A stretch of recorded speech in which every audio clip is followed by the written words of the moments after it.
The Empress, who received the Emperor's message to speed up the process, sent a brief reply that she will keep it in mind, without saying anything else. The answer was very much like Yvonne. After 2 weeks of entrusting the job, there was no progress. That caused Carloy to become furious, and went directly to the Empress Palace.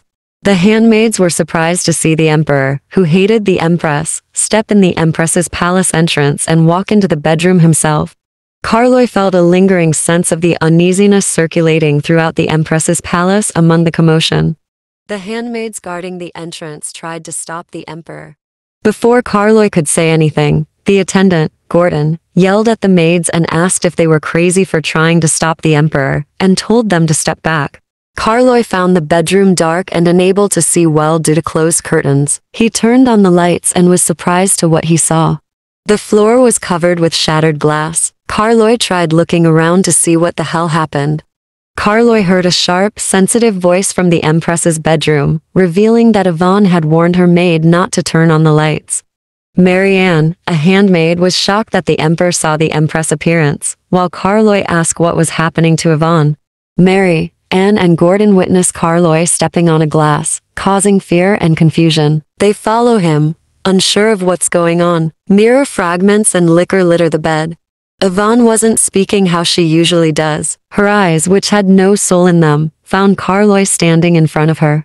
Carloy's gaze passed Yvonne's messy hair and touched her pale hand with blood flowing, cut by the glass.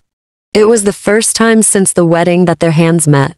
The silence, which was as precarious as the broken glass, ended when Yvonne, pulling her hand away coldly. Carloy's left hand feels empty, and he expresses disgust and anger, and question her behavior, assuming she's not ashamed of others seeing her in this state. Carloy told her that he visited her for the Queen's ceremony. Yvonne apologized for slowness, while Carloy hoped that if she knew how to work efficiently, the ceremony would have been completed quicker. Carloy shook Yvonne's shoulder, expressing his dissatisfaction with the situation and urging her to do what she must, while Yvonne reassured him. Gordon and Marianne, who were standing behind, faced each other in astonishment from the shocking response. Yvonne asks sarcastically if she is cruel, while he, the Emperor, dismisses her as a shameless, emotionless, and wicked empress. She questions if it's evil enough to cancel the Queen's ceremony or oust Lady Roden. Yvonne's harsh words sparked Carloy's calmness, expressing her desire to live quietly and benefit His Majesty, akin to a scarecrow empress, without interference. Carloy sarcastically asked that she's doing it for him, while observing Yvonne's hand, which is now dry, indicating a sense of conscience. Carloy, feeling Yvonne's shivering, persistently discussed his desire for her to disappear and be out of his sight. Carloy, expressing his disapproval of her kind-heartedness, urged her to finish the Queen's ceremony. Yvonne felt helpless when she heard Carloy's cold words. She didn't even want to look at him. Carloy criticized the maids for causing the Empress's mess and ordered the employees to be punished, urging to educate them to prevent similar incidents. Marianne followed the Emperor and begged for forgiveness. Outside the Empress Palace, Carloy stopped abruptly. He asks if it happens often. Marianne denies the occurrence. He instructs her to tend the Empress's hands, causing Marianne to be startled and return to the palace. Carloy's words seemed to be effective. After leaving the Empress Palace, the work was carried out with great haste. The Queen's ceremony was completed quickly, raising doubts about the Empress's deliberate delay and her persuasion of the Duke, who was no longer visiting the palace.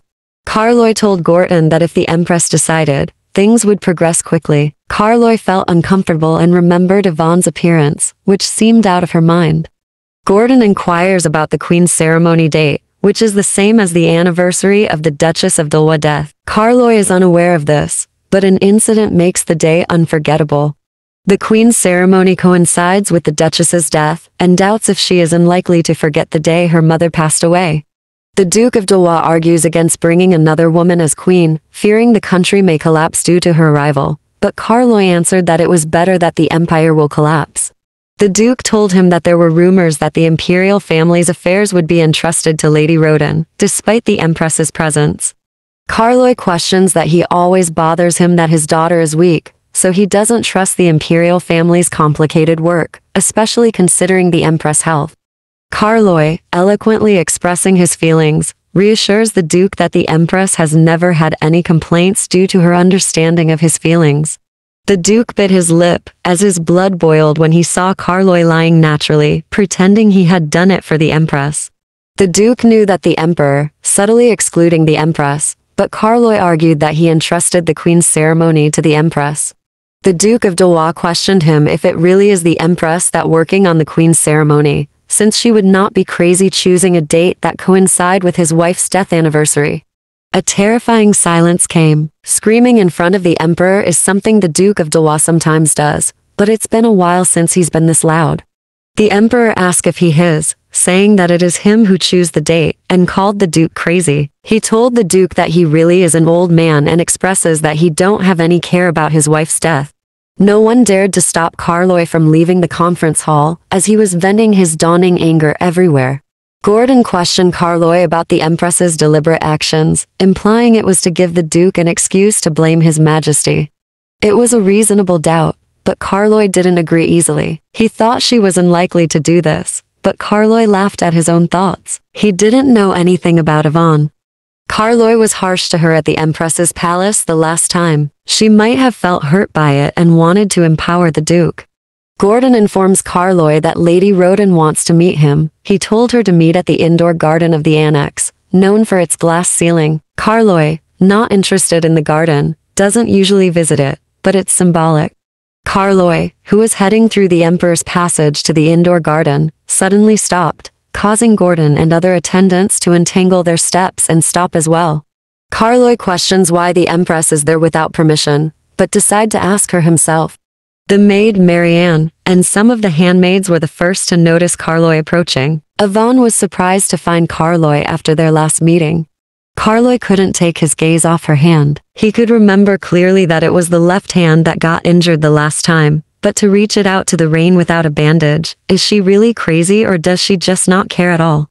He asked what is she doing in that place, since it can only access with the Emperor's permission. She answered that she didn't know.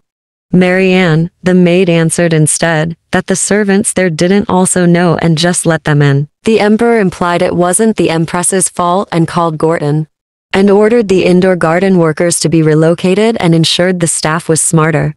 Yvonne apologized to Carloy, claiming she didn't know about the incident and would never return to the Enchuarum, urging him not to punish innocent servants.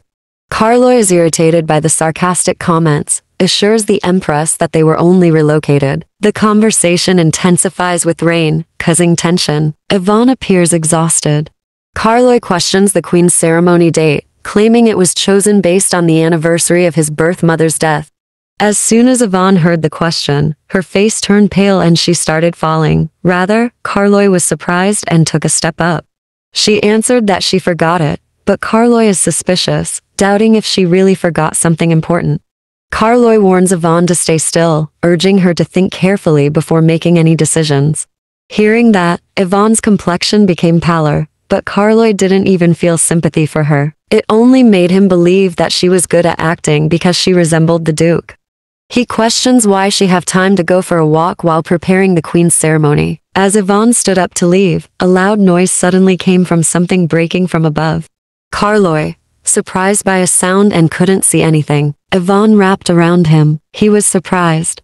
Kina Roden's voice interrupted the silence, and Yvonne, startled, moved away from Carloy. She apologized, but Carloy was shocked and unable to answer. A large twig fell to the floor. Carloy questioned why she thought something was falling. Yvonne answered that she don't want him to be hurt. Carloy advised Empress Yvonne not to be foolish, and discouraged her not to do it again, while Yvonne retreated slowly.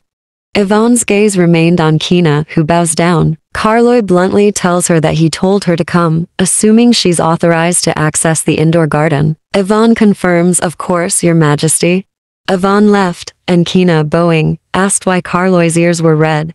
Kiana and Carloy enter an indoor garden. Carloy asked why she asked to meet. Kiana answered that her father investigates a strange case of Carloy's kidnapping 14 years ago.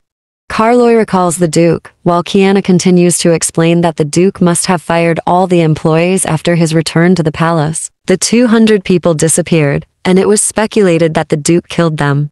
Kina suggests on focusing on finding the former employee's traces to uncover the truth. She acknowledges the time-consuming process, but acknowledges the possibility of the Duke had killed them. The Emperor asked her what to do. Kina told him that the Duke have someone that he didn't replace from his mansion. That will be beneficial for them. Kina, despite Carloy's crumpled face, speaks confidently about this someone that can access the Duke's house. The Emperor asks if she is suggesting seduce the Empress. But he expresses the difficulty in overcoming his dislike for the Empress and the Empress's hatred towards him, stating that it is impossible. Kiana answered that it's because he treats her that way, and lowered her head after realizing she crossed the line. Kina reveals that the Empress doesn't hate him, but he told her how can she choose him if he is the one who will kill her father and insensitive. Kina told him her story about her kind and indecisive father, and broke her father's will to marry someone she didn't want, signing a contract with the Emperor to be with someone she loved. She added that she could do all that even if her father is at risk. But what about Her Majesty the Empress? Unless you're an idiot, you know that the Duke is garbage. Carloy understands Kina's message, but sighs and will try to think about it. He was annoyed to hold Yvonne. What more about temptation and love she was talking about?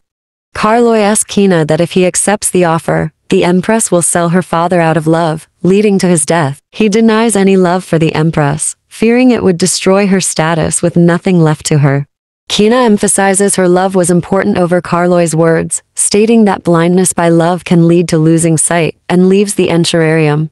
Carloy was thinking about the blind for love and knew its meaning better than anyone else. His grandfather ignored the opposition and fought for foreign princesses' love, leading to the dynasty's downfall. As long as he remembered his memory instead of his grandfather, as long as he remembered whose life was sacrificed for his, Carloy would never be a man who could love someone